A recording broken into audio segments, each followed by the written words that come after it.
You are now plugged into the Social Plug Podcast. I would rip the shadows out of my chest if it meant my daughters never had to feel them. I would burn the man I used to be just to build one they could believe in. I grew up in silence, where love was something you'd guessed at, never spoken, just expected to be known. But I've learned that silence breeds ghost, and I refuse to haunt my children. So I tear it all down. The anger, the numbness, the walls I once called protection. I bleed in the open so they don't have to bleed in the dark. Because this is what healing looks like. Choosing to feel, choosing to be present, choosing to love loudly in a world that taught me to be quiet. I won't let my darkness become their inheritance. They will not carry the weight I was handed. The cycle ends here, with my voice, with my heart cracked open, with a father who's still learning how to love, but refuses to stop trying. And if I have to destroy every part of the old me to become the man they need, then so be it. I'll spend my life becoming the man they never have to recover from. That's powerful. Powerful stuff there. Welcome to the podcast, man. The Social Plug Podcast, where we connect you to level up and where we discuss and highlight ordinary people doing extraordinary things. True. You're doing a lot of extraordinary things, not only with that poem, but in your life, your family life, and beyond. You got a great story that I would like for people to hear. I'd like to hear your story. We've known about each other. We've known each other for a little bit, and it is my unprecedented honor and privilege to have you here with us today in the studio, in Collab Space Studios, man. And this has been a long time coming. I think people like me and you collaborate well, where we can highlight you to others, because to me, you are a beacon of hope, beacon of light, and a beacon of resource to veterans and others that are going through some life-changing experiences that need a pivot to a different way of thinking, because you are a vet, and I'm going to introduce you with all the different things that you do. You're a Marine Corps combat vet. You're a husband. You're a father. You're a former LEO, which is a law enforcement officer. You're a poet, obviously, with that powerful poem. Appreciate that. And in that poem, there was a lot of things going on. If you really listen to that poem, it talks about a man who has been burdened, but now who has a family and is successful because of his collaboration and connection with his family and what he's gone through.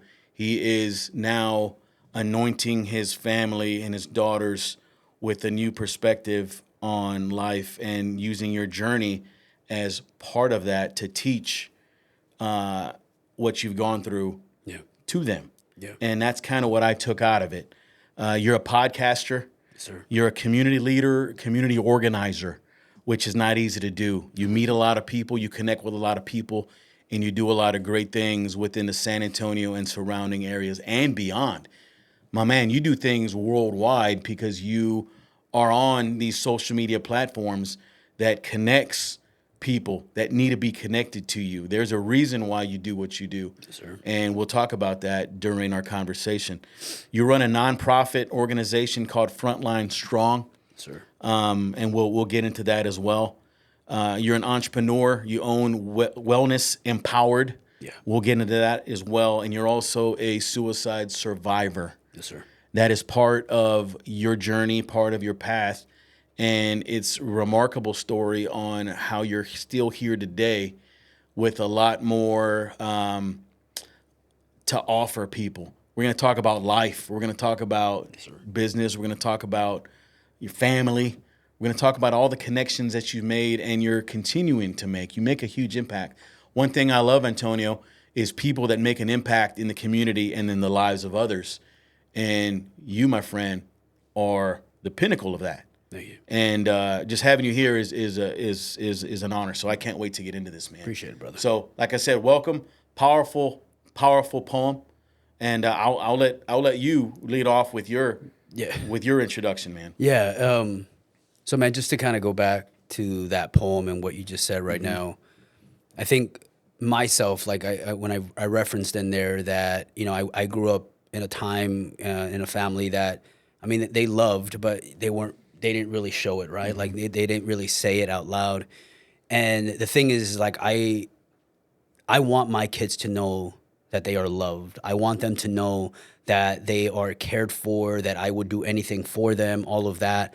And the thing is like, you know, there's so many people that say like, hey, I want these big houses. I want all of this for you know, my life, all that, whatever like that. I have a complete different perspective. I complete different. I don't care about money. I don't care, which is kind of crazy for being an entrepreneur, whatever like that. I don't care about that. I want to have a loving marriage. I want to have kids that know that I love them. I want to have a household where my kids come back every Christmas, every Thanksgiving, whatever like that, and we share moments. We have all. That's what I want. That is my $1 million, right? This, all the rest of the stuff is just kind of, you know, kind of gravy on the turkey, whichever you want to look at it. To me, it's not. That's not my ideal situation of being rich or anything like that. I want to be rich with love, and I want my kids to know that they are loved by their father. The reference to the poem about me tearing myself apart, like, there were so many things that I needed to work on myself that I didn't ever acknowledge. And I kept going through life, you know, kind of like bleeding on them. And I don't want to do that anymore. If I have to work, like rip myself apart, become the person that they deserve, then I will do that. There's not one thing that I will not do so that they know that they are loved and they are cared for. So if I have to tear myself apart every way, then I will do that. So that's reference to that poem, brother. It's just like, and I think there's so many of us guys that are out there that, like, we have such a pressure of society. We have such a pressure of our jobs, professions, all of these things, and we don't know where to start on being a better father, on being a better husband, and we just kind of go with the motion on what society says we should do, on what our job says we should do, whatever like that. The thing about it is that we lose the connection between our spouses, between our children, all of that, which is going to really, that is our golden, that's our nugget, bro. Like, that is what's going to feed us. The rest of the stuff is good, but your family, what you leave behind, that inheritance you leave them. That's why the name of that poem is called Inheritance. That's the name of that poem. Because what do you want to leave your kids behind? You can leave them all the money. You can be a deadbeat dad, and you can leave them all the money in the world, and they will not think of you. But if you leave them with memories that are going to last forever, that they're going to carry on with their kids and stuff like that, that's an inheritance that, man, that's a lot more valuable than money anytime. I see that perspective wholeheartedly. Wealth. People think of wealth all the time as monetary. How much money do I have? Yeah. But how much love and support do you truly have? How much love and support are you giving to your family as well? And you hit the nail on the head, my man. What are you leaving behind? You can leave $1 million, $5 million, but then they're going to forget about you. Then what? You really didn't leave them anything. Yeah. When you can leave memories and leave teachings and guidance and coaching and all these life lessons, you cannot quantify that. That is something that comes from your heart and soul, and you are leaving an inheritance to your family. So one thing that I've changed for Christmas, and you mentioned a holiday, you mentioned Thanksgiving, right? Yeah. For Christmas, what's the tradition? We always just sit around, give each other gifts. Yeah. But one thing that my wife and I do for our children and for each other, we give gifts throughout the year, and gifts is presents, right? Yeah. But what I say is presence is presence, meaning you being there, your presence is the gift, is the present. Yeah. And that is more valuable than any monetary gift that I can ever do. So now we go on these family vacations during Christmas time. They're always going to remember the times they had, the photos, all these things, but nobody's going to remember the keyboard that I got them, or the organ, or the iPad. No one's going to remember that in 10, 15 years, but they're always going to remember, when I'm in that box, Antonio, they're going to remember my dad, he gave a shit about me. Yeah. My dad taught me things that no other man can teach me. He taught me things from his perspective, from his journey, from his life, from his soul, and from his heart. Yeah. And that to me is value, and that to me is inheritance. So My girls, the first, I think last year I took them to Albuquerque, New Mexico. It was my oldest and my middle one. And we went, basically hiked the entire time we were there. You know, we made steaks, we looked at the stars, we did all of this. We watched Modern Family every night, whatever like that. On the way up there, we listened. We loved like anything that has to do like Ghost or like UFOs and stuff like that. We listened to, this podcast going all the way up there, and like I thought to me in my head, I was like, oh, this is probably boring to them, right? Like, oh my God. On the way back, I was like, what do y'all think, girls? Like, we think we should do this again, and they were all like, yes, Dad, we want to do this again. So on Sunday, I leave again. We're going, and I'm taking my youngest with us this time, and it's just going to be us four, whatever like that. We're going to go to Santa Fe. We're going to go to a working farm. But and this is one of the things that I was telling my wife about it. Like, and she's like, because of course this is all takes money, right? And she was like, oh well, I gotta we gotta pay for this, we gotta pay for that. But I'm like, the thing that is going to be everlasting for them are these little moments, right? Like going on these hikes, like looking at like we have these pictures of it. We're in a damn meadow. Me and my girls were like on a meadow. You know what I'm saying? And I'm like, they will always remember this. They will always remember us being on this mountain, us looking at these flowers, looking at all this stuff, whatever like that.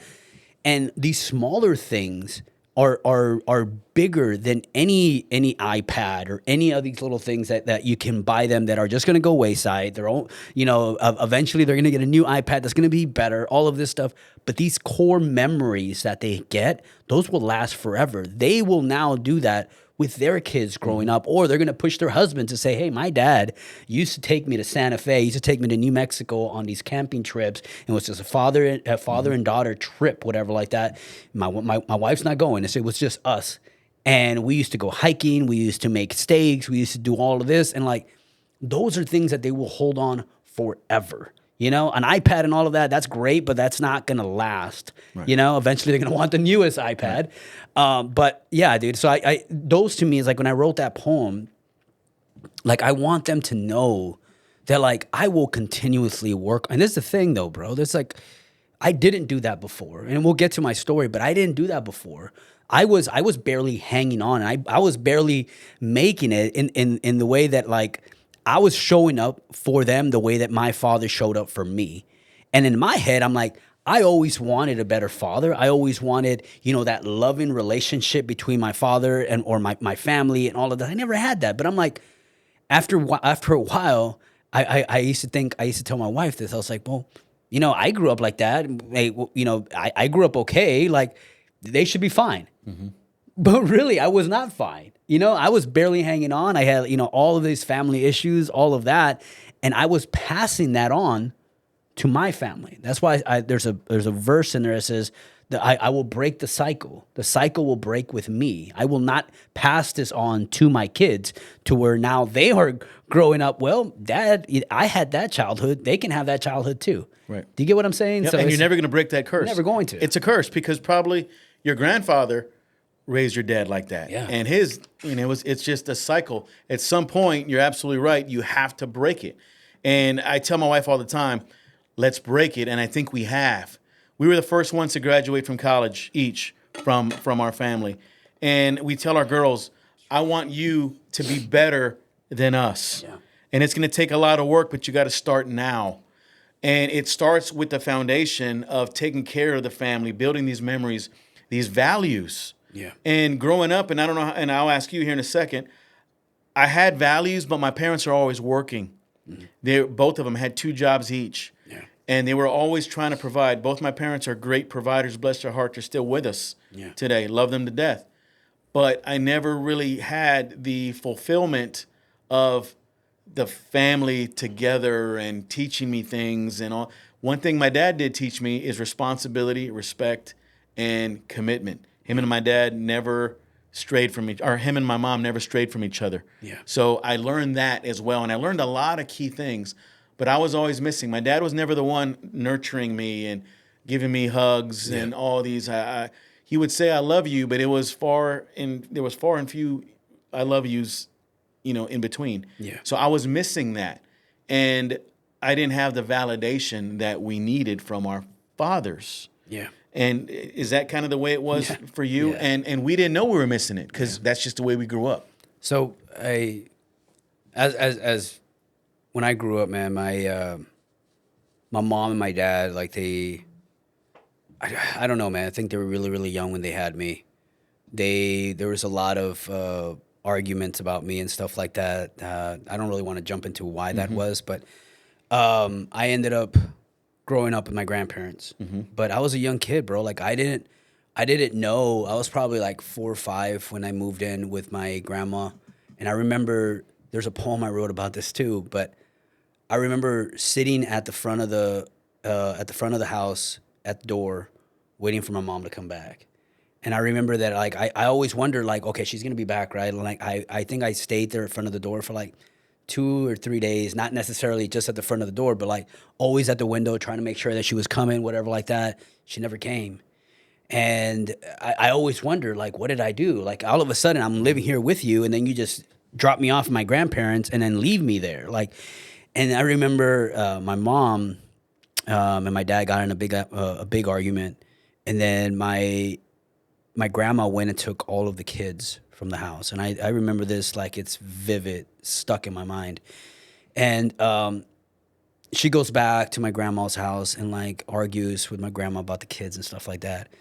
And then she's like, well, I want you to give me back, my older brother and my little brother.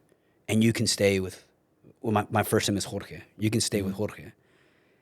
And I was sitting in the other room listening to her not fight for me, wondering what did I do, right? So I went through, finally she ended up taking my older brother and my little brother, and I stayed there. And How old were you? I was like 5 or 6 at that time. And I remember sitting there just wondering, like, what did I do, bro? Like, what did I do?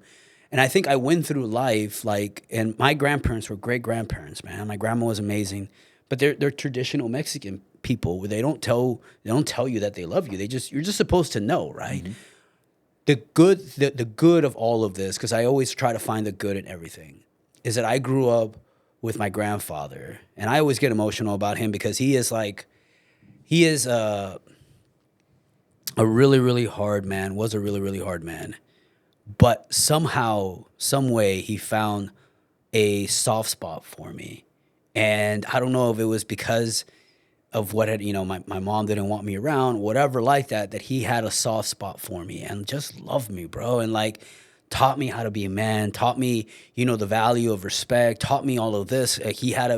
I love boxing. He loved boxing.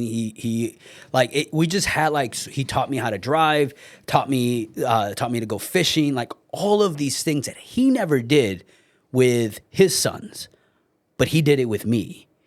And I lost him when I was a freshman in high school.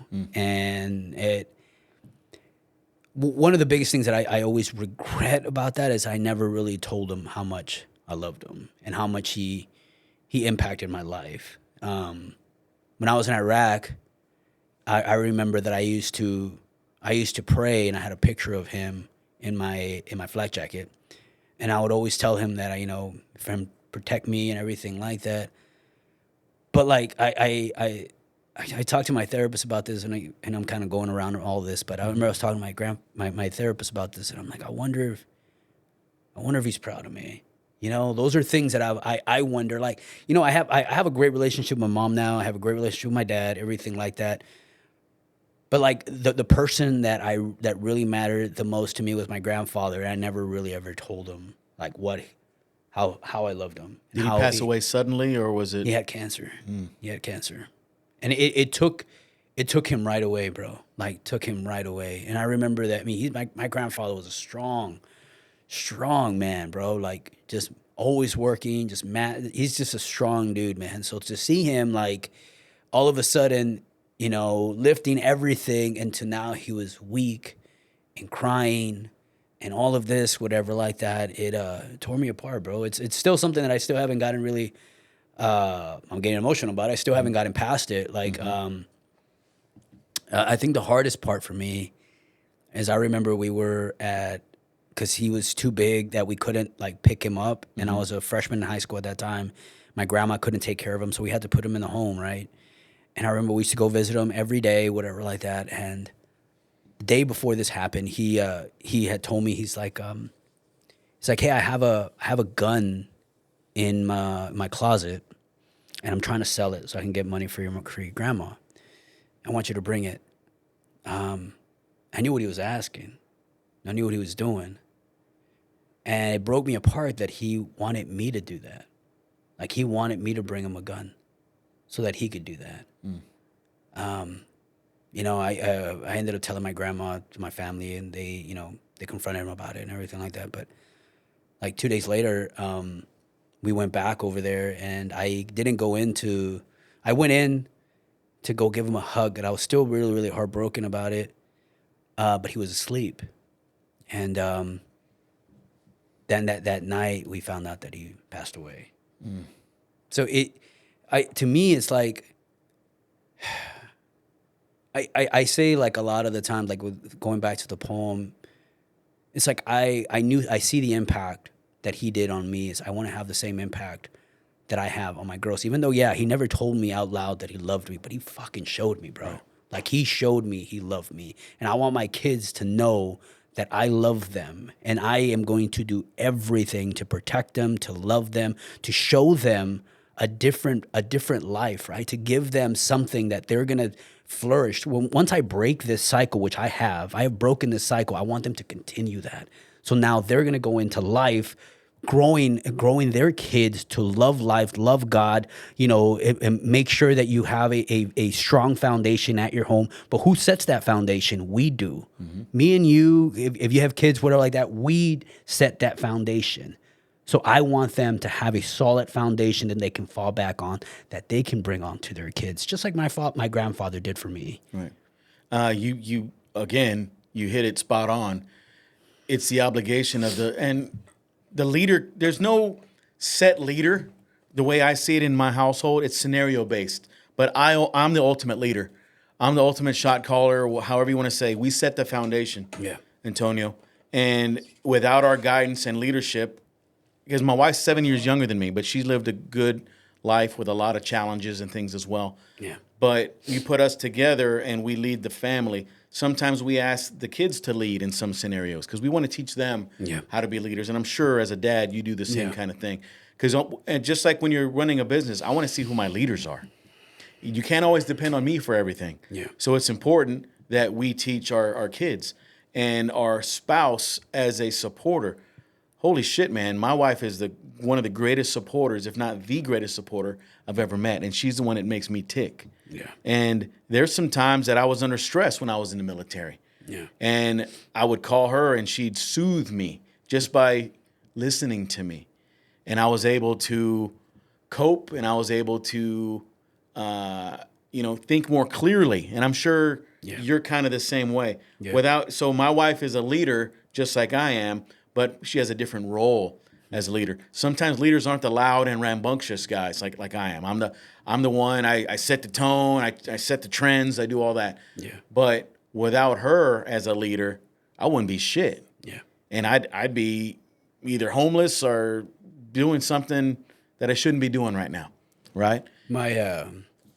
I met my wife, almost 14 and a half years ago. Right.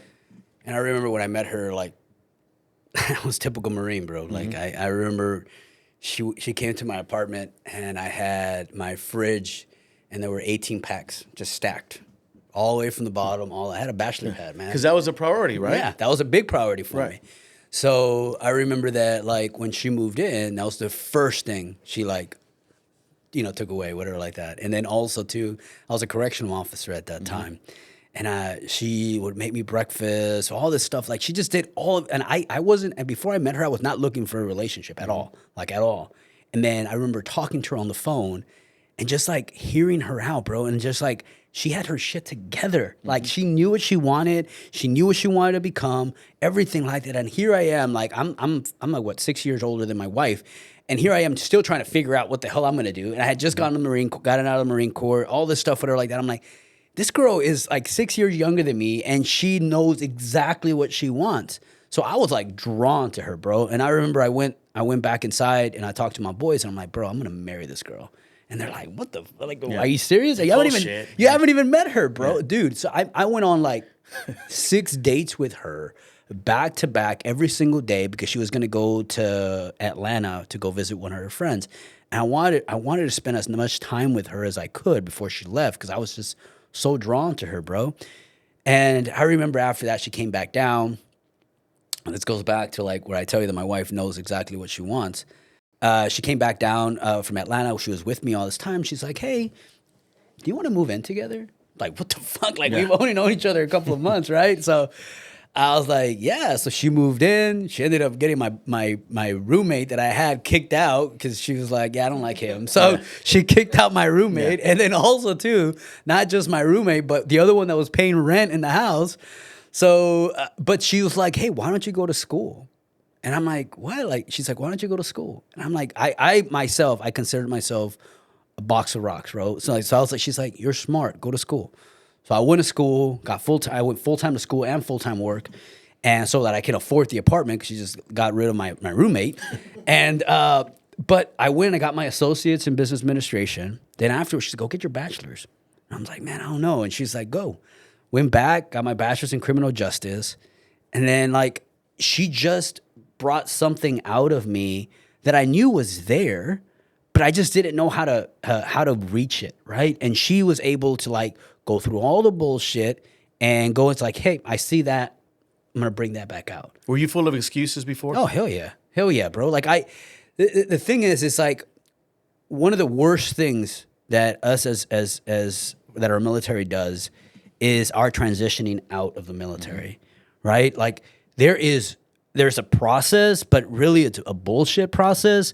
Like I really didn't know exactly what I was going to get out. Checks like, boxes. It's just check boxes. It's all it is a check box thing that you have to turn in, right? That's it. It's like they're not going to ask you, did you learn anything? You know, what are you going to do? Like, what is your plan? Like, it's like, all right, you're out, boom, you're gone. So it's like one minute you are here as a corporal, a sergeant, whatever like that, and all of a sudden now you're out, and it's just like, okay, what do I do with myself? And you're trying to figure out like through all of the shit, and you have past traumas that you process, you have all childhood, you have all of this stuff as well. That's baggage. Yeah, all this baggage. Yeah, all this stuff that you have to go through first before you could actually figure out who the hell you are as a person, right? Because before, all you had was just a uniform. Because you're not the same dude you were when you joined. Oh no, bro. No, you're not at all. And the thing is like, so my wife saw that little light in me that I knew was there, but I could never get to it. And I always thought like, oh, well, I'll eventually figure out how to get there, but had no idea. There was no path. There was no direction on how I was going to get there. And then also too, I was full with excuses. I'm like, hey, well, I went through all of this. It's like you have like a pity party for yourself, right? It's like you have a shitty childhood. You know, I went and I saw all of this crap, whatever like that. Nobody wants to help me. Nobody wants to do this stuff, whatever like that. And you just kind of go into this box. You're justifying mediocrity. Yeah. And that's all I did. And then so my wife saw more in me. I went, got my bachelor's, went else after that. She's like, you should go get your master's. Got my master's degree, and like it's just her belief in me was something that really pushed me to believe in myself. You know, and the thing about it, a lot of the times it's all about what you feel for yourself. It's not what other people feel for you.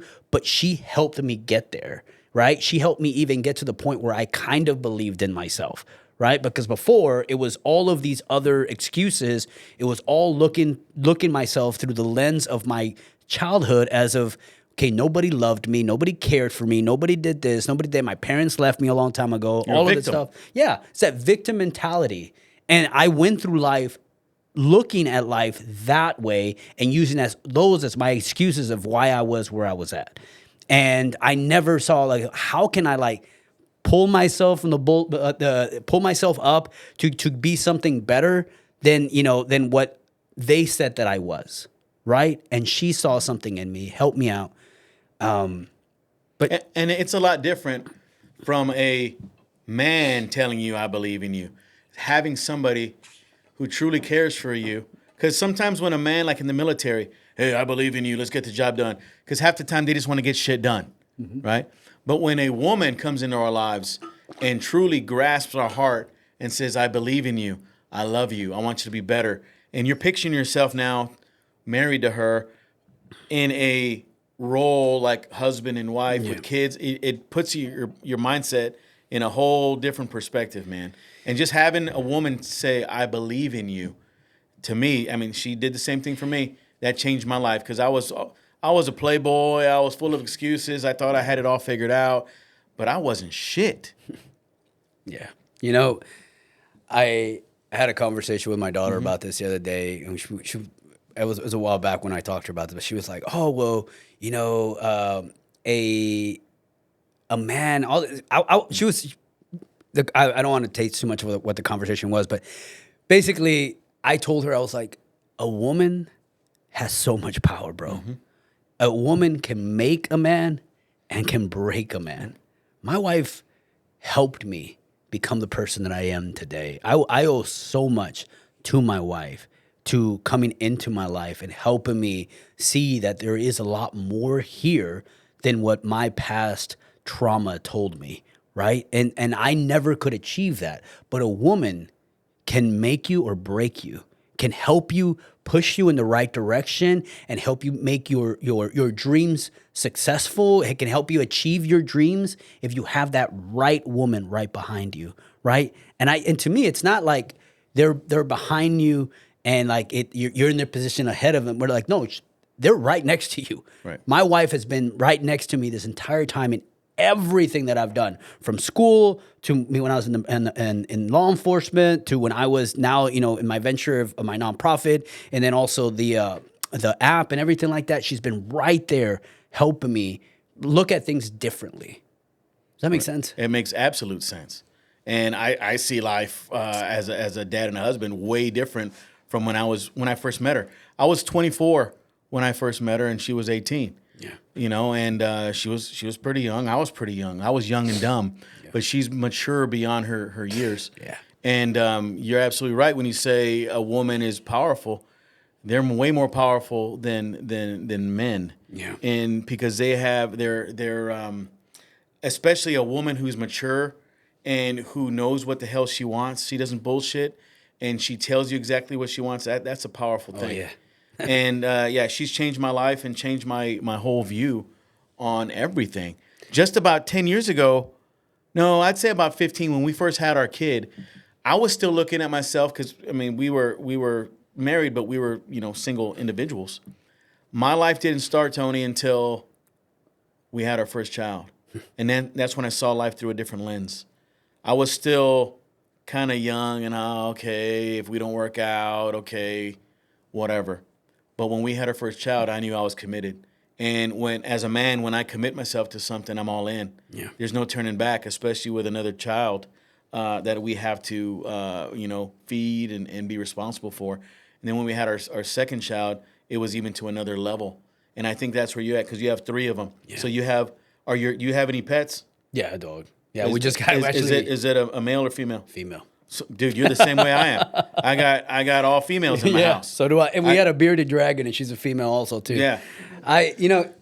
Going back to what you just said right there, man. The most beautifulest thing, man, going back to like, you know, women, is a woman can give birth to generations. Mm-hmm.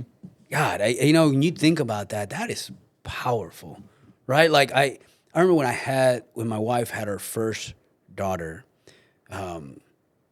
It's an image that is just gonna is you have those core memories to you, right? That one's at the top, man. Like, you know what I'm saying? It's like you go from being a boy to becoming a man when you have your first kid, because now you have all of this responsibility and you can't just throw in the towel anymore, right? Like you have all of these people that are relying on you, and but that's one thing, right? But like I remember seeing my wife have our first daughter.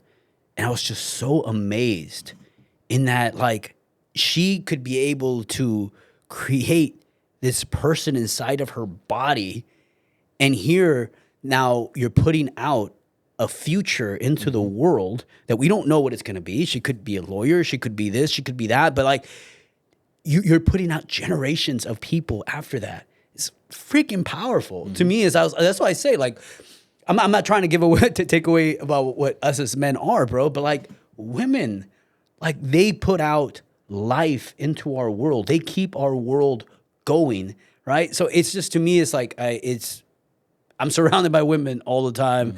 You know, my bearded dragon is a girl. Our dog before that we had her for 13 years. She was a girl. We had one bulldog that we had brought into our house that was a boy. His name was Rubble.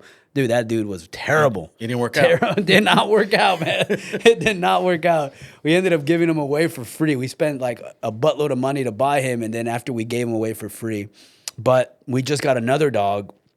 It's a female also, and she's a poodle, what is it called? No, Labradoodle. No, but she's a poodle pointer. So it's kind of like the Labradoodle, but it's that pointing dog, whatever, like that. So yeah, she's beautiful. But yeah, dude, I just think that like my wife gave me so much that like I think to the extent now, like I haven't really truly said that to her. You know, I think, and it goes back to this whole concept, right? Like we think that they know, right? But I don't think I've voiced it to her of how much she has impacted my life. Well, it's documented now. Well, yeah, and I actually podcast. I wrote down now she doesn't know about this, but I haven't read it to her. But I wrote a poem for her, and I should have chosen that one. But like, basically talking about how she's impacted my life and how she is my effing best of fucking friend. Your wingman, like, yeah. Oh man, my best effing friend, bro. Like literally, I started joking. She already knows what the fuck I'm saying, right? Like she already knows exactly where I'm gonna go. I get slightly quiet, and she already knows that something's up. What's going on? I know if I just in a slight look in her eyes, I already know something's up, or I already know she's feeling this or she's feeling that. Like I know her, like she knows me. Like we know each other. Like it's just, yeah. When you find somebody like that, bro, you hold on to them. J-Rock, it sounds like you or me talking about my wife. Yeah.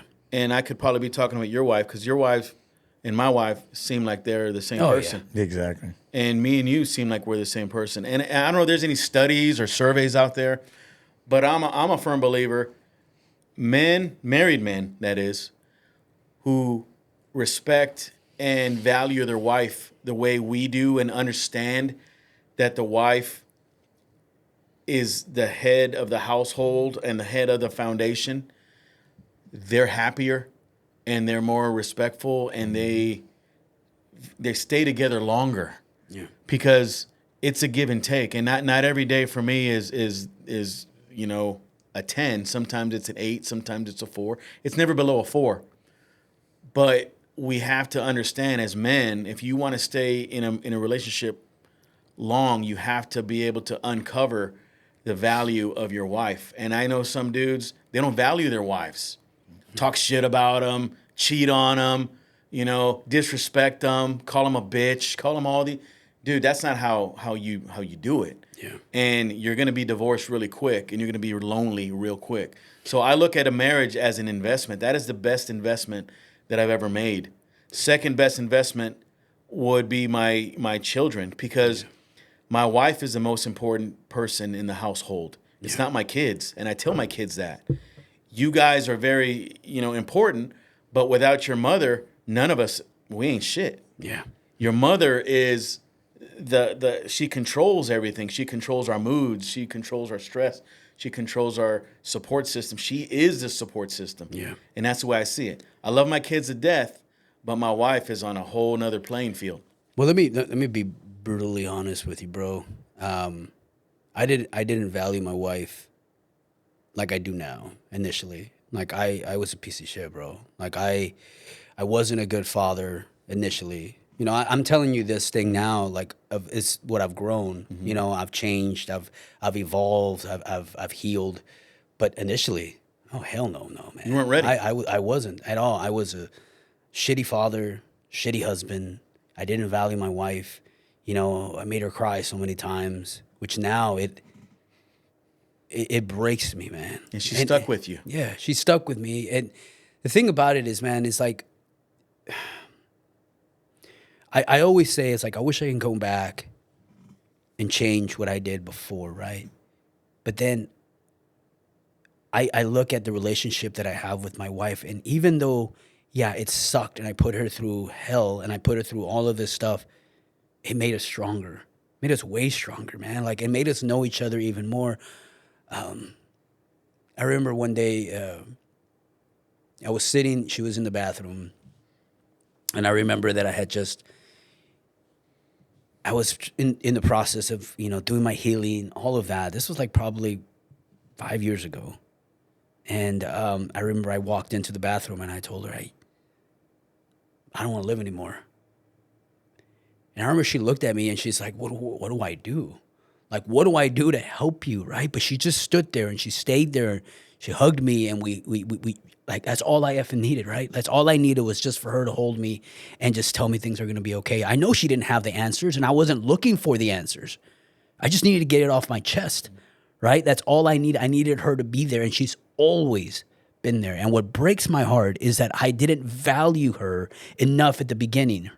And I wish, like, I like, to her, is like, I always tell her, like, I wish I can go back and just take all of those scars that I created in your chest, in your heart. I wish I could just remove them so that you know what value you have in my life.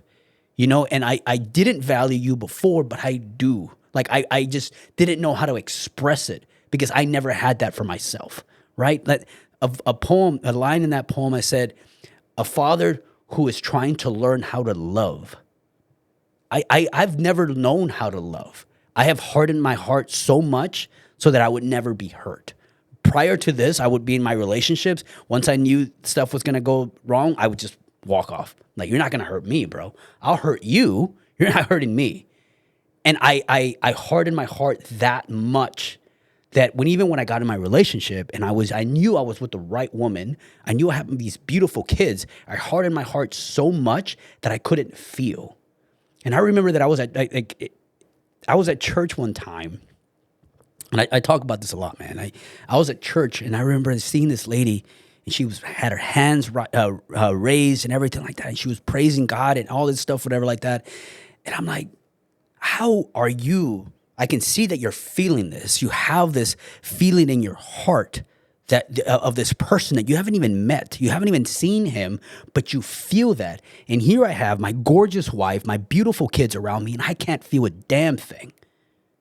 That's how hardened my heart was, that I had the beauty of my kids and my family right next to me, and I couldn't feel their love or get connected to them. But here you have this lady that is sitting there and praising God, but can feel that love. And that scared me. I was like, I want to break all of the chains. I want to break up all this stuff that I have that is hardened my heart so much so that I can feel the love that they have to give me. I had what I was asking for all my life. I was asking to be loved. I was asking for all this, and I had it right next to me, and I didn't know how to receive it. What made you realize it? I realized that I wasn't being... It's exactly what I just said right now, man. Everything I have ever asked for, God gave me. This is the thing, though, man. God never leaves you. You leave him. God always stood by me, gave me the gifts that I needed, gave me everything I needed, right? But I never saw it because I was so entrapped in my own prison. I was always stuck there. I never saw a way out. I never saw a way up. I only saw the darkness. But God placed lights all around me to show me the way. But I was so focused on this pit and not looked around me to see the lights that he had already given me to show me the way out. So God never left me. God was always with me. I left him. What I realized is when I saw that, seeing this lady praising God and feeling and having these beautiful gifts that God has given me and placing them next to me, and I couldn't feel them. That's when I knew I needed to make a difference. If I wanted to have the kingdom that I wanted, which is have a loving home, a beautiful marriage with my wife, loving kids, all of this stuff, then I needed to break the chains of my heart. And I needed to go out and find how to get better for them and for myself. So yeah, that's when I found out. That's when I realized that I needed to change. Yeah. See, and that's a powerful thing, and a lot of men are going through that. A lot of families are going through that, and they don't feel for their family the way they should, and the family hurts. That's when you have loveless marriages and no intimacy, and the kids are out doing their thing, and it just snowballs into a whole bunch of different things. Yeah. So, man, we've hit a lot of things on family, Yeah. and we haven't even got to your a lot of things, like your story on, you're a survivor. Yeah. Right. So you mentioned you told your wife, I don't want to live anymore. Was that your survivor story? Nah. So I was when I was in law enforcement, it was a year and a half before I got out, about a year and a half. I remember that I finished my master's degree. My wife was like, "You're not going to go to school anymore, right?" And I was like, yeah, I'm not going to go. And I remember that it was 3 days afterwards. And I mean, I had my schedule, bro. I would finish work, I'd come back, I'd be on the computer for 2 or 3 hours typing out my papers, blah, blah, blah, doing research, all that, whatever like that. So I had a system set up. When school ended, now all of a sudden I didn't have that anymore. So I started going into my head.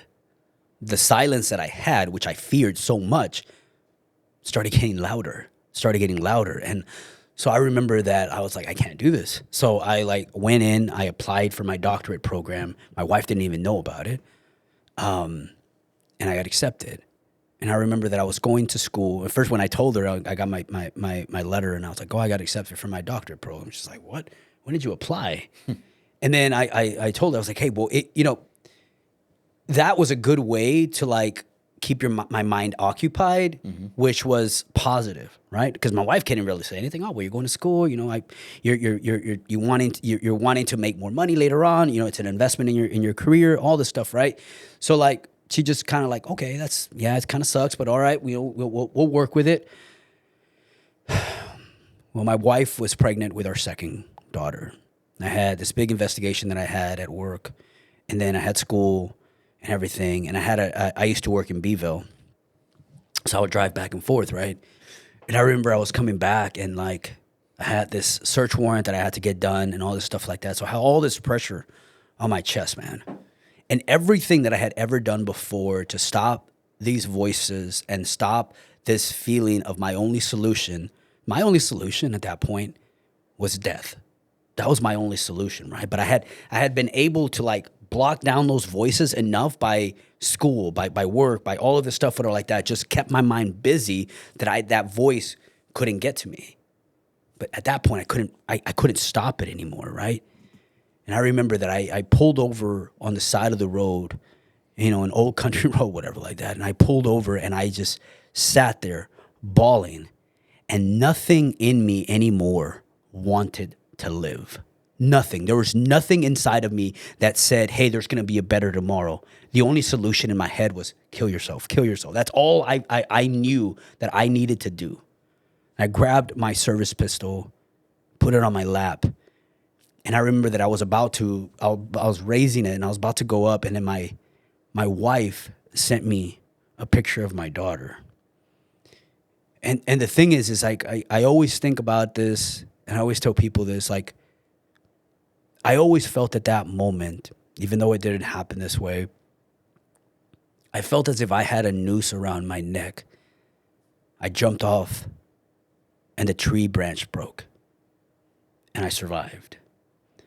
And I remember that I looked at my daughter, and I realized that my pain does not end here. It will be passed on to her. It will be passing on to my kids, to my unborn daughter, to my wife, because she didn't even know what was going on with me. I grabbed my service pistol, pulled it away, and I went back home. bawling the whole way back. And I remember that the first thing that happened when I walked into my house is that my wife and my daughter were already there, and they're in the kitchen. And the first thing I hear is Daddy's home. Lost it. Went upstairs, and I just said that I had to go turn in some paperwork, blah, blah, blah, for my school. Went upstairs, cried, man. And I walked downstairs, and I remember that when I walked downstairs, I felt like they could see it in me. Like they could smell it, that I had just attempted this, right? My wife looked at me a little weird, even though like I felt like I had fixed my mask back on, and I was hiding it very well. But I wasn't, man. Like after that, like my wife just kind of gave me ultimatum. There was some other stuff at my job and stuff like that, and it just like I quit, and I went to the VA to go get help. But I always think like, what if that would have happened, right? And, you know, doing all of this, man. Like I've sat down with spouses, with children and stuff like that who had lost their loved ones to suicide. It fucking kills me, bro. It kills me. And that's the reason why I'm so passionate about this. Never thought that I would be in this space. Never thought that I would be telling people to go get therapy. Never thought that I would be doing any of this, bro, because I was so fixated before on what I was taught as a child, what I was taught in the Marine Corps, what I was taught in the officer. Would you just shut up and you continue to push forward? And acknowledging that there's a problem, acknowledging that, I have to go get help, unboxing these things. The fear is you can't put it all back in the box after you've unboxed it, right? Mm-hmm. So it's like to now telling people, hey, take a step forward and start unboxing these things. This is like a space that I never thought that I would be in. But I understand the process, and I understand what it did for me now. And where I am now with my kids, now where I am with my wife and everything like that. But that moment sticks with me all the time, bro. Because I'm like, if I would have done this, my youngest daughter wouldn't have been born. I would have never got to meet my second born. Like there's so many things. I would have never known the way my oldest daughter is, her beautiful painting and her beautiful heart. Like I would have never known that because I listened to my darkness. Mm-hmm. So, yeah, man. Let's go back to that moment. You had the pistol on your lap. You had a lot of things going through your head. Darkness was overwhelming you, and you were about to pull that trigger. I don't think it was your wife that sent the photo. I think it was God that sent the photo. No, it was. This is why I say God never left me, man. Mm-hmm. He's never left me. He's always been there with me, bro. Till now, the people he puts in my life, all of this stuff I've been able to create is not me, bro. It's not me at all. It's God. Like I literally can say it's not me. I am just a vessel, bro. I've been given a plan. I have been given a mission, and I am just following through with it. I think the word is purpose. Yeah. You have a purpose, man. Yep. Yep. You're like I said earlier, you're a beacon. Yeah. And you're here to help people. I think that's your calling. I love your passion. Yeah. And I just love your storytelling and the way you are passionate about your family and about everything you do. And that's not the only thing you're passionate about. You're passionate about a lot of things, the community, your organization, and your poetry. And I love your ability to tell stories with guests on your podcast and things like that. Let's start getting into that. So you had this moment in time. It was a darkness, probably one of the darkest times. I mean, am I wrong? Is it one of the darkest times in your life? Because that could have ended everything. And you said it yourself. There would have been no second and third child. You would have ended everything, and you would have caused a lot of stress and misery on everybody and put burdens on people and change the trajectory of their lives. Yeah. Not only your wife and your child, who would have been a widow and fatherless, but all these other people that you had built relationships with, colleagues, and they would have been like, what the hell, man? I mean, in hindsight, it's always 20/20. I'm sure there's always people, oh man, I should have sensed that he had this going on. Yeah. And you can probably attest to that today. Yeah. You can tell, correct me if I'm wrong, you can tell if somebody's going through some stuff, Yeah. who has skeletons and who is a shell of who they could be and things like that. How can you tell? Brother, I don't even know how that works, bro. It's just like an intuitive thing. I have talked to so many people, and I could just feel them, man. Like I have like this. I don't even know, man. Like I sometimes I always feel, and this goes back, man. I'm not a Bible thumper or anything. I'm really faith based, man. I really feel that God puts the people that I need to talk to in front of me, bro. Because there's so many times that I reach out to people, I say something, and then all of a sudden they're like, "Bro, how did you know?" I didn't, like I just reached out to make sure you were doing okay. Yeah. To me, it's like you somebody who has gone through the darkness, has gone through the pain. You look at their eyes, and you could just tell. You can just see it. You can just see it in there. You can feel it in there, man. And that's that connection that I have with people through my podcast. Like one of the things that I love about the podcast is that I try to interview everybody, right? Initially, when we started, I was interviewing people, first responders, veterans, stuff like that. But now I interview everybody. And one of the biggest things, and you went to our event, man, like we had people from all walks of life, bro. Mm-hmm. Like nobody was all in the military or a police officer or a family member from one, whatever like that. We have people from all walks of life, bro. And I can connect with them and on another level, because what I've realized is that everybody has their own story, and everybody's story is unique and it's important, right? The thing about it is that us as veterans, what we've done is we've maximized our story and said that our story is the most important. Civilians, they don't understand what we've gone through, right? Because they never served. The thing is about it is that, yeah, they never served, but they still have a life, and they've still gone through things. It might not be as significant or as dramatic as maybe getting blown up or getting shot at in Iraq and Afghanistan, but being in a car accident, losing a loved one, being sexually assaulted, all of these things, these are all impacted moments, right? Domestic abuse. Yes, all of those things. Flooding, all this stuff. All of this stuff. Where you find similarities are not on the experiences, but on the emotions that are attached to that moment.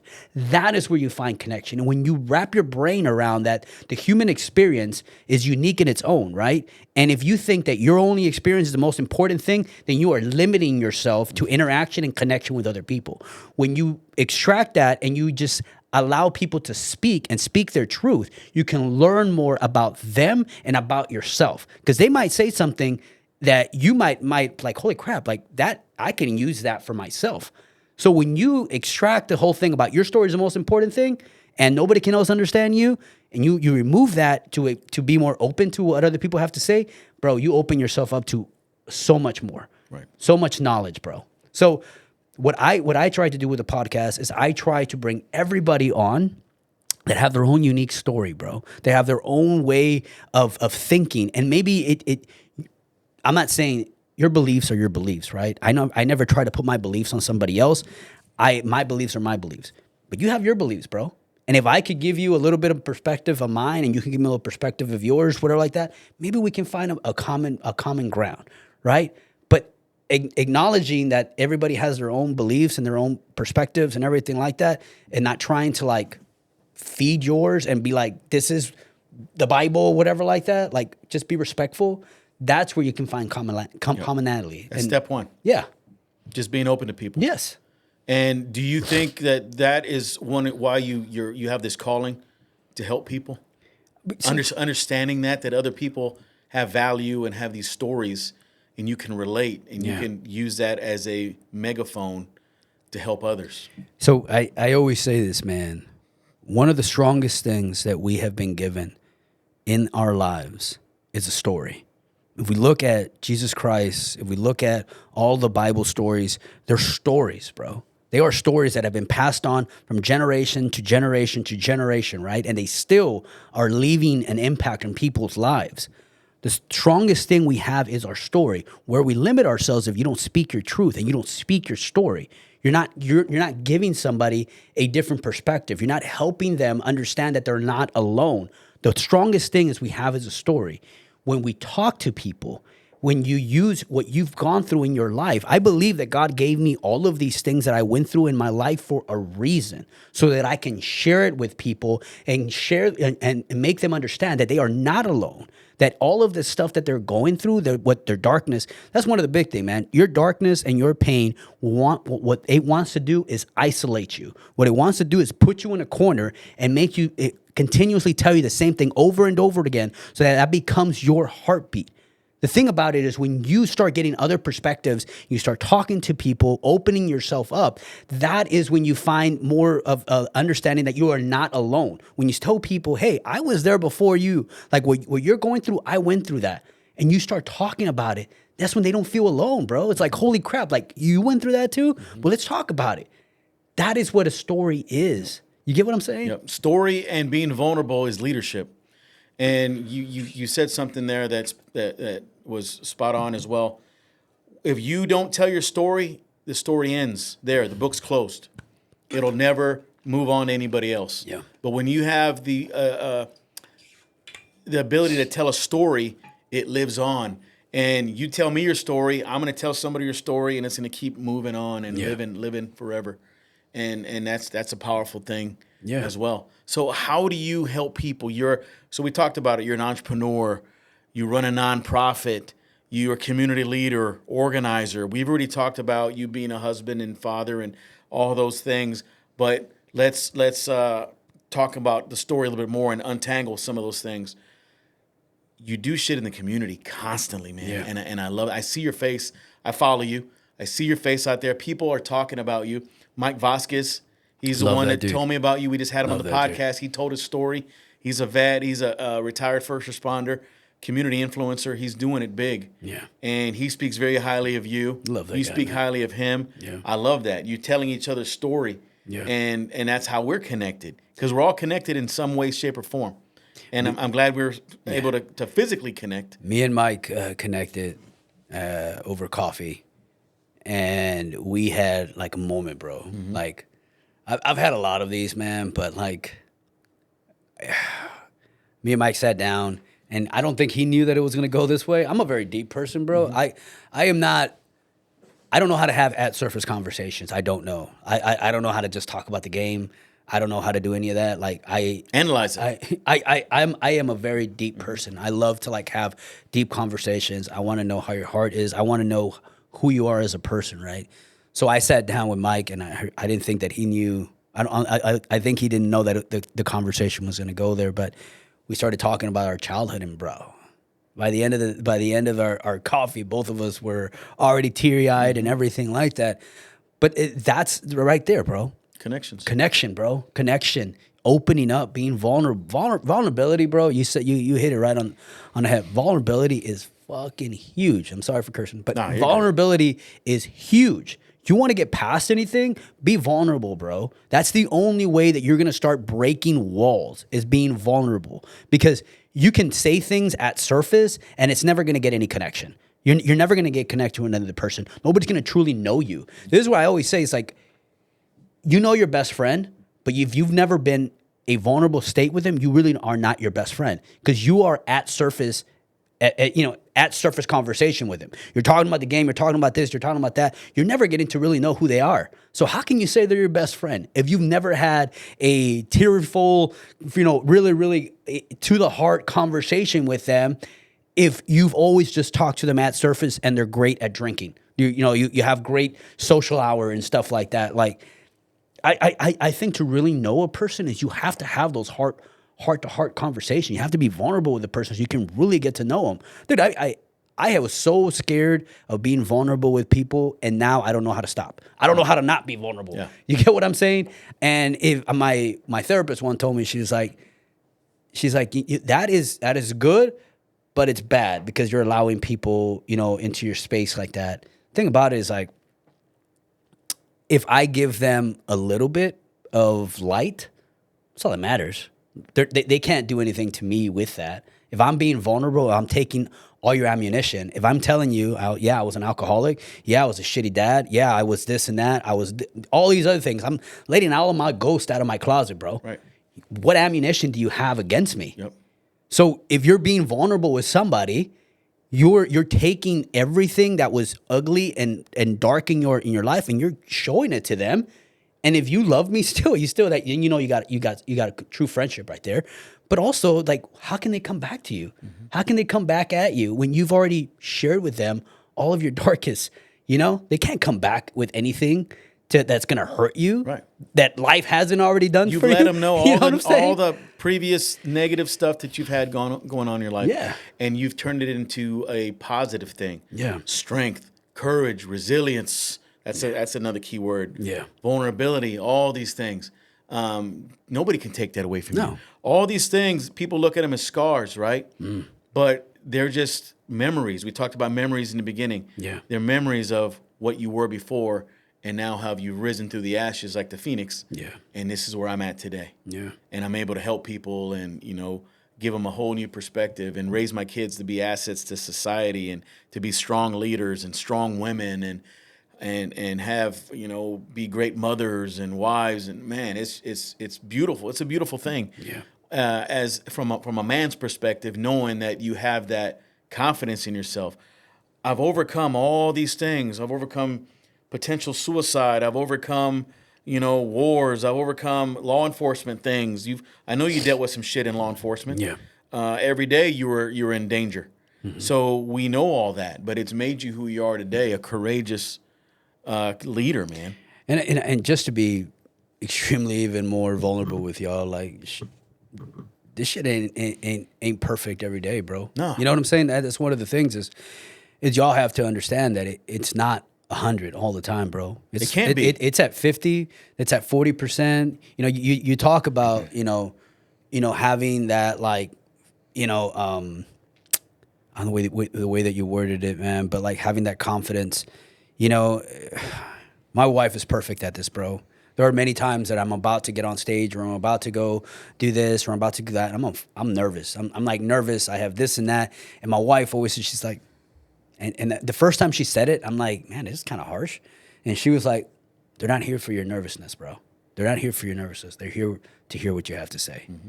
And it stuck with me. It has stuck with me. Like, I was like, you're right. As much as it's kind of like the way that she said it is like, it's hilarious. We laugh about it, but like, I don't have confidence all the time. I always feel like I'm the wrong person to be doing this. I always feel like I am not the right person. I am not good enough to do this. I always have that, what's it called? That thing where you feel like an imposter syndrome. Imposter syndrome. I always have that as well.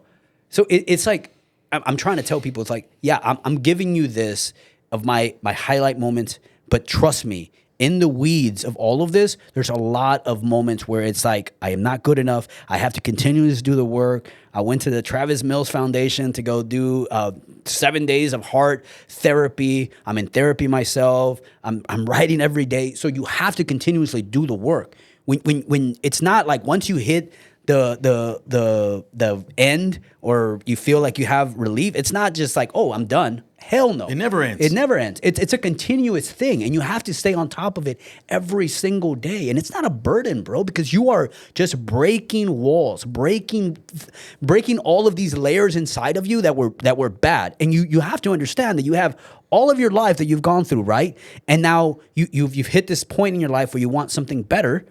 But you still have to do the work of all of these years that just compacted over and over again, emotions, feelings, a sense of not being good enough, all of these things. You have to combat it every single day. But at the same time that you're doing this is the big thing. You learn more about yourself. It's not just about the work. It's what you're learning in that point, in that time. So embrace all of that work. Embrace it, because you're becoming better and you're learning more about yourself. 100%. Yeah. Every day is a challenge, and every day makes you better. If you're not getting better, you're probably getting worse. Yeah. And I can attest. So you're a public speaker as well. Yeah. We miss that part on there, but I still get butterflies on a lot of things. I think you get butterflies because the anticipation and because you give a shit. Yeah. You want to perform and you want to make sure that everything is going well. And we know we're going to fuck up. Yeah. Shit, we fucked up 100 times on this podcast already, right? But nobody cares. They want the genuine, authentic you.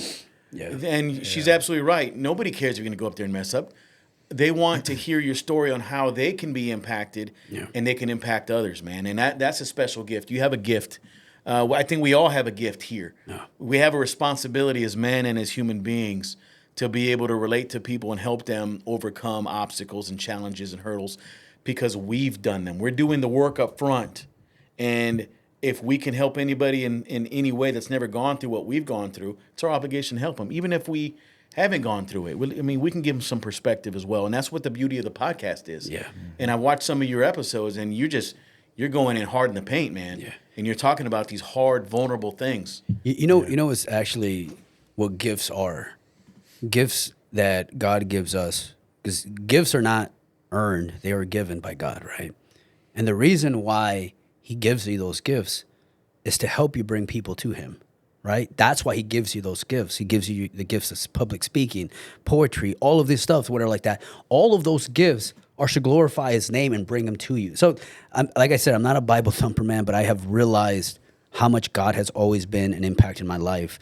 I baptized my wife and my daughter a couple of months ago. And I remember when I was in there in the water with them and I was baptizing them, I was like, man, like, all of this stuff, I got baptized first, and then I got my wife curious on getting baptized there at CBC, and then afterwards, my daughter wanted to get baptized. But all of this, what your gifts that you've been given in your life, it's all to bring your family, bring your people back to him, so that they can hear his word. Right?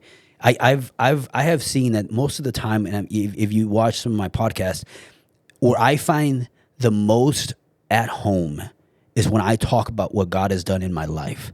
Because I think, to me, it's like all of these times that I thought that I was in the dark, I never was. He was always there right by me. And I never wanted to open my eyes to him, because if you open your eyes to him, you got to change everything. You got to do this, you got to do that, all of that. You got to really break down everything that's wrong with you. And not necessarily that's wrong with you, but it's like you have to understand that there is this that has to get fixed. And to get that is you have to give it to him. And that is the beauty thing about that, is that a lot of the times we think that we're not perfect. We think that we are all this and that, but God only looks at us as we are perfect. We are his child. Mm-hmm. He loves us with everything, with all of the ugliness that you might have, all of the stuff that you've gone through in your life. He loves you. Mm-hmm. And to me, it's like I look at the gifts that we've been given, and the reason we've been given those gifts is to bring people to him. Right.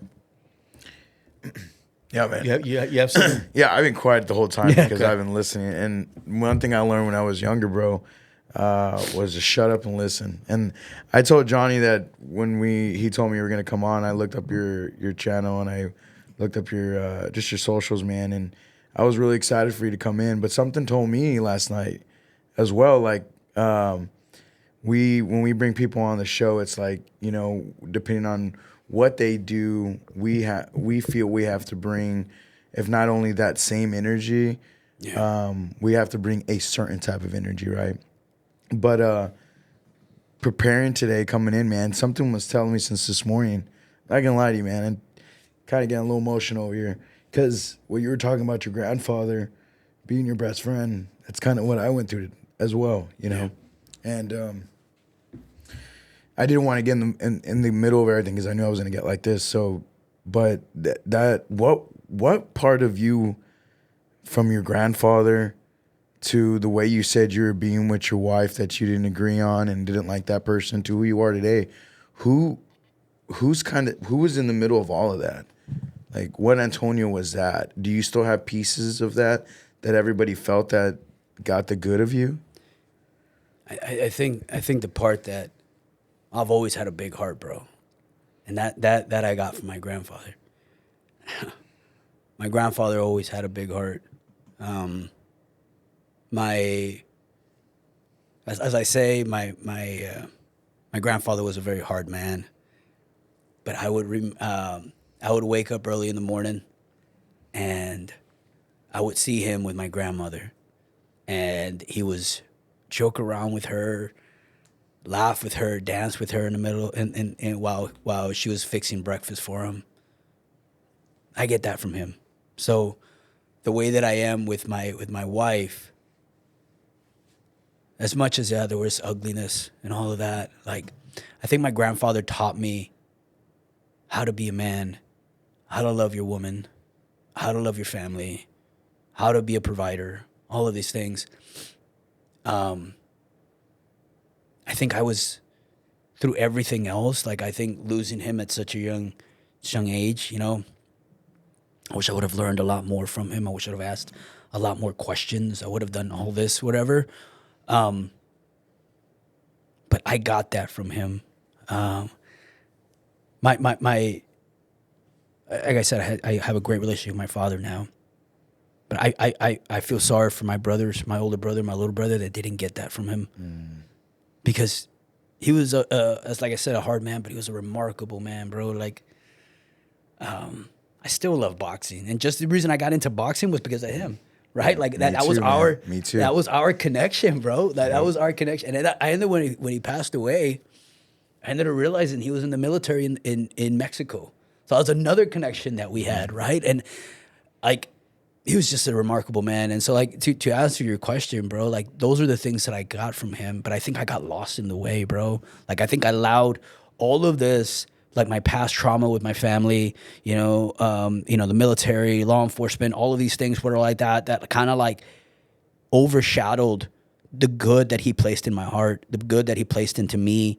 And it just like, it got drowned out. But like at core, and I think that is what my wife saw. Yeah.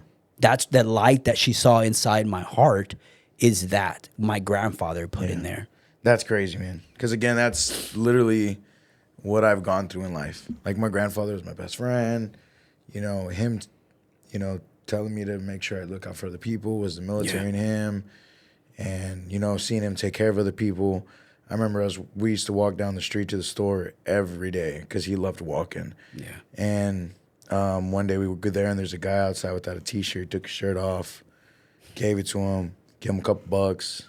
He walked home without a T-shirt. And I'm sitting there as a kid like, dude, why'd you give me a T-shirt for, And then finally, dude, it took years for me to ask him, like, Grandpa, why did you give me, I remember that one day. Yeah. Why did you give him a shirt for? And he told me, he's like, dude, you're going to have to take care of people one day. There's going to be moments in life that God tells you to do that. Yeah. But you always remembered. You always remembered that moment. I did. Yep. Yeah. And that brings that back to me every time, man. So crazy, bro. Grandfather, best friend, boxing was a big part of it. Learning from him, just, when I was going through my shit, I forgot the guy that he told me I was supposed to be. And that's what made me get out of shit too. So it's crazy, man. No, yeah. Dude, I think, we get lost. Yep. But, we have, this is why I always go back to to God, bro. This was exactly what I was telling you. And I was just thinking about this on the way in. It's like, God never leaves you. You leave him. But he always gives you these off ramps to come back to him, right? Like he always gives you these exits to find your way back to him, right? Yeah, I might have had, this with my parents and all of that, but he gave me my grandfather to show me what love looks like, to show me what a man looks like. Who still lives on. Yeah. Your grandpa still lives on. Yeah, and that's the biggest thing, bro. It's like what I was telling you is like I didn't ask questions. I wish I would have had questions. I wish I would have asked him those questions. I wish I would have, been more, open up with him about how much I loved him and how much I cared for him. Yeah. I know he knows now, but I wish I would have held him and told him, I love you. That is something. And I always, there's another thing, man. The more and more you work on yourself, like I said, the more you learn, right? And I knew he impacted my life, but I didn't know how much he did until I opened about him. Yeah. And then all of a sudden I am getting choked up and I am crying and everything like that. And my therapist told me, she's like, he made a big impact in your life. And you need to realize that as much as you're saying that you wish you had this, you wish you had that, you had him. Mm-hmm. You had this person who loved you and cared for you. So he, as much as you're saying that you didn't have all of this, you really have more than other people because you had him. Yep. You know, so that brings out my vulnerability, bro. And Johnny's. I mean, I've cried on the podcast multiple times. You know what I mean? And that's me. I'm an emotional person. Period. As much as I try to hold it in, I can't. You know what I mean? But when I sit back and I think about why do we podcast, I remember how vulnerable that I am, and when people tell me after they watch our show or whatever whatever the situation is, they're like, "Man, JR, I can't believe you got that vulnerable." I'm like, "Well, why not? Like, nobody else is doing it, and if they aren't, that's what's holding them back." Like, I think my vulnerability has opened so many doors up for me in life, not in business. I don't need that for business. I did that. That does that for me in life. Who I'm meeting, who gives a fuck about me now, you know, things like that. Like, I think vulnerability is huge, and a lot of men don't want to show it, and a lot of men don't want to feel it either. They can get choked up or teared up, and they'd rather hold it in and not let it out, and that's gonna lead to, I feel like, worse things in their life later on because they're not gonna want to open up. You know, I mean, if you think about it, like you have society that's telling them not to. Exactly. Not to. You have, and then some of these people have these professions like law enforcement, you know, military, whatever like that, and all of the jobs are telling them not to. Mm-hmm. So it's like you have society, you have the profession, you have all of these things that are telling you to shut up and just stay quiet and just continue to push forward. And what does it do? It breaks relationships up. It loses connection between you and your family. It loses connection between you and the people next to you. It's exactly what I just said, man. How do you know who your best friend is if you have all the conversations you have are at surface. You don't truly know anything about them. You don't know what really makes them tick.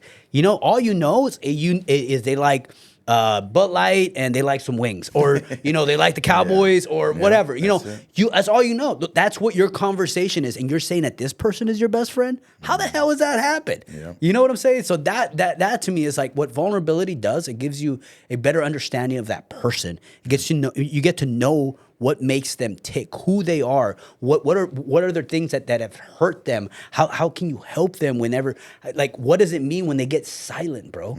You know what I'm saying? Like, what does that mean? And now when you're vulnerable, you know that person, bro. Like, I know so many people at the gym, and I could just tell, I could look at them and be like, hey, what's going on? It's like, how the fuck do you know? I was like, bro, because you did this.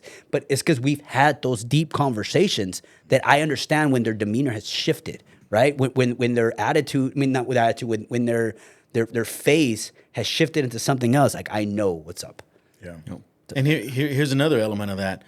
When you're not vulnerable, you hold all these things in, right, and it eats at you, and you're more susceptible to committing suicide. Yeah. Yep. Because you don't have anybody to talk to. You can't talk to anybody about it, so it eats at you. And it stresses you out, and you don't have that confidence, I said, to go out and talk to somebody. It happens in the military all the time. Yeah. Because we have this stigma, macho. Don't go talk to anybody because you're a bitch. Yeah. Don't talk to anybody because you're going to get kicked out. Yeah. No, that's the complete opposite. Yeah. Vulnerability can save your life. Yeah. And I firmly believe that. Yeah. I mean, and what we talked about this. What your darkness and your pain wants you is to isolate. It wants you to be by yourself, right?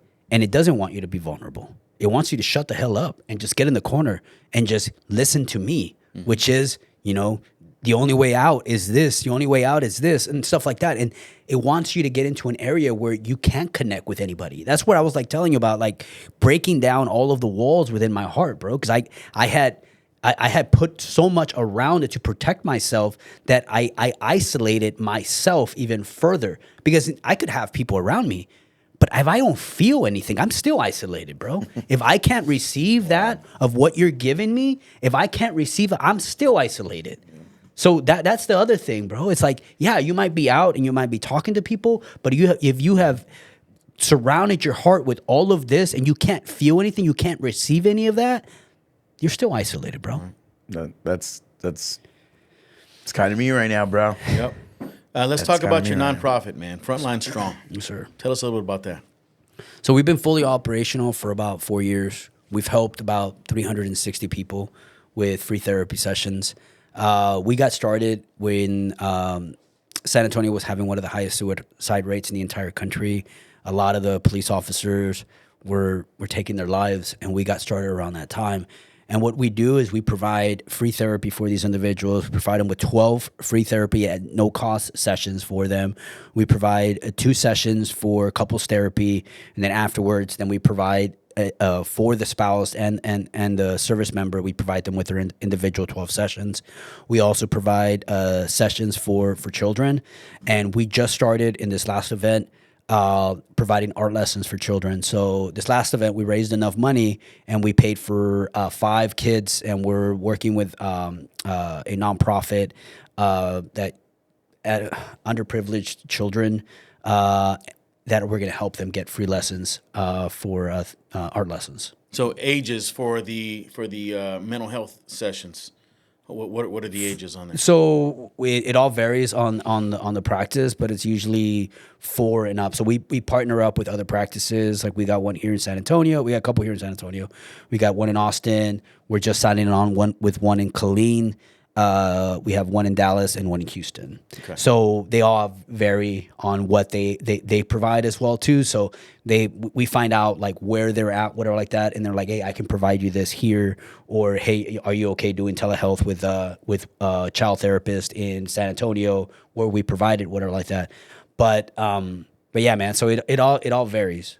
How can we contact or reach out? You have a website, phone number? Yeah, so if you go online to Frontline Strong Nonprofit, you can look us up on Google, whatever like that. There's if anybody is looking to get therapy services, there's a link there that says get therapy, whatever. Click on that. It takes you about 5 minutes to fill out the application. And really, there's nothing that you got to submit, like your DD-214, an ID, or anything like that. You just got to submit in like what profession you are in, and that's it. And then it comes to me. I send it out to the therapist, and then they'll reach out to you. And right now, we're averaging from like 4 to a week for them to get into session. Okay. Yeah. That's great. That's a great resource for people, man, because people are going through something. And we talked about it on a previous podcast, J-Rock and I. Today, the world is angry. Yeah. People are just pissed off at stuff. Whether you're driving on the road, whether you're looking at social media, whether you're watching a movie, whether you're walking the dog, people are just mad. Yeah. And there's a lot of isolation. There's a lot of people are just divided more than ever, whether it's politically, whether it's socially. It's unprecedented, man. I've been living 48 years, and I've never seen it as divided as it is today. Yeah. And that does cause stress and suicidal ideations and all these things. So all of that, man, like from what I've learned from our nonprofit and talking to individuals and everything like that, and my own personal story, suicide is a big thing for me, right? So like a lot of the times that like I talk to these people, they're just like, the loved ones, they were just like, man, more needs to be done here, right? And like, I'm not a person to look at a problem and not try to find a solution. I look at a problem and I try to find a solution for that problem, right? Not just let it pass. So about 2.5 years ago, I sat down and I started thinking about, suicide prevention and everything that's out there, right? And everything that I saw that was out there was all reactive in nature. It was all putting the burden on the individual to make a judgment call in their darkest moments, right? So I was like, how can we better this system, right? And I thought about like, how we have 988 and an individual has to make a call to 988, whatever like that, to be able to get help. But I'm like, man, this guy is at his darkest moment, and you're telling him, hey, make a phone call so you can get help. So I was like, how can we get the system to call him? So that's when we created our app, which is called Wellness Empowered, we for short. And basically what it utilizes is biometric information. So we have biometric information at our fingertips. Like I have my ring, and I see you have a Garmin. Garmin. Mm-hmm. And so basically what it utilizes it extracts all of your biometric information from your wearable device, and it feeds it real time to the app. When in turn, it shoots it out to your therapist and to your peer support. What that creates is our system has an algorithm that's associated to you. So once you start deviating away from your norm, it starts throwing up flags, and those flags get sent out to your peer support and to your therapist, so that they can ensure that you're okay, right? So like we have an AI system that's connected to our journal entries, So like a lot of the things that we're doing with the app is I want to have touch points where we can be able to reach out to an individual, be like, hey, like his sleep is off. Hey, his mood has been off. Hey, his journal, he wrote something suicidal. And it's just these little moments that we can reach out to. Hey, bro, you doing okay? Do you need to talk to somebody? Let's set up a call, right? Preventative maintenance. Preventative maintenance, man. So it's like it's getting ahead of the problem before the problem becomes too big. So we just launched that about a month ago. We've got a lot of good feedback so far. You know, we've had a lot of good downloads off of the app, but that right now is in the App Store. Very awesome. And That's cool, man. Android and super Apple. cool. Android and Apple. We have Oura Ring, Garmin, Fitbit. We're not fully integrated with Whoop yet, but we're getting there. We got the Galaxy Watch, the Galaxy Ring. So we have other ones that other wearable devices that we're working on. But I just want to like, and this tool for me is actually really is a lot more for therapists, right? So this whole thing, when I thought about this idea, and I have a great, amazing team, man, like Dr. Miller, which is one of the psychiatrists who helped us build out the algorithm. Carl Burnside, which is my other partner in this. He operated many therapy practices before.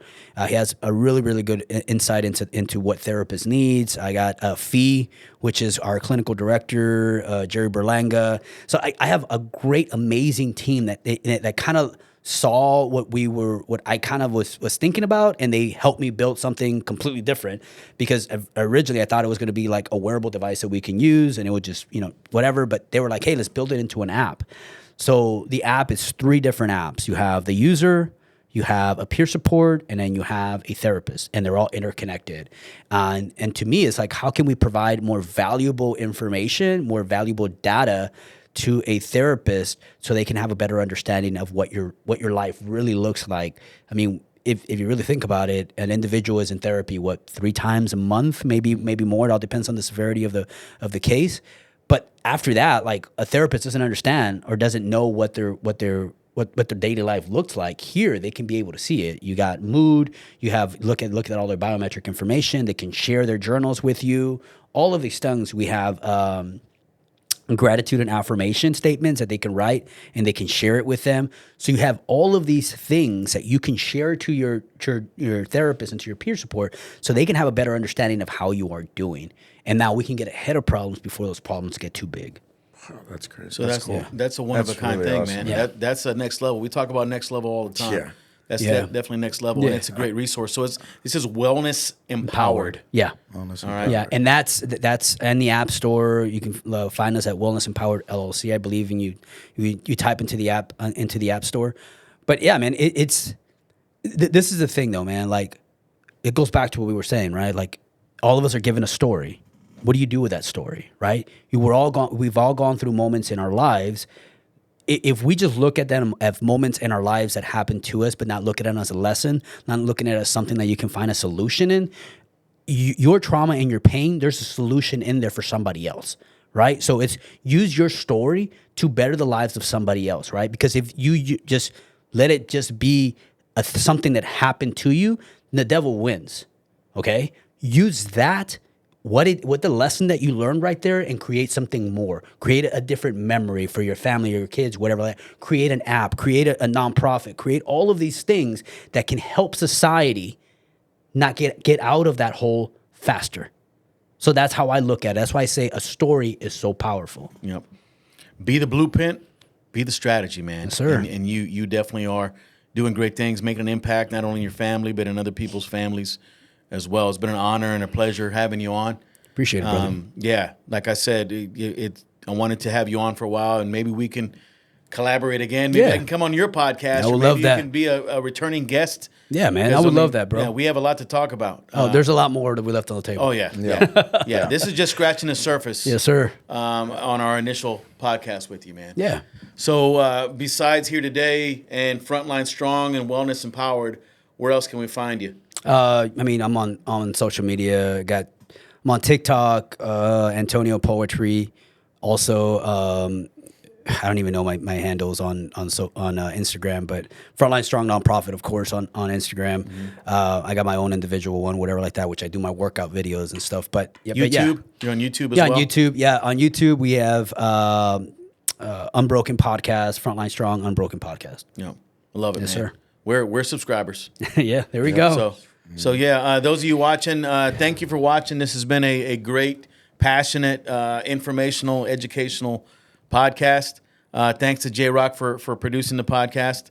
We're going to have many great ones coming up. We have a lot of cool guests coming up, intriguing guests, guests that offer value, and that's the whole purpose. We want to offer you value so you can take back and be able to hear these stories. Yeah. So you can keep the stories going and going forever and ever and ever as long as the internet exists. Yeah. So thank you guys for watching. You can find us on Instagram, TikTok, YouTube, and Facebook. Give us a like, a share, a follow. Your support means a lot to us. Without you guys, we can't be strong. All right. So with that said, you were unplugged from the Social Plug Podcast, and we'll talk to you soon.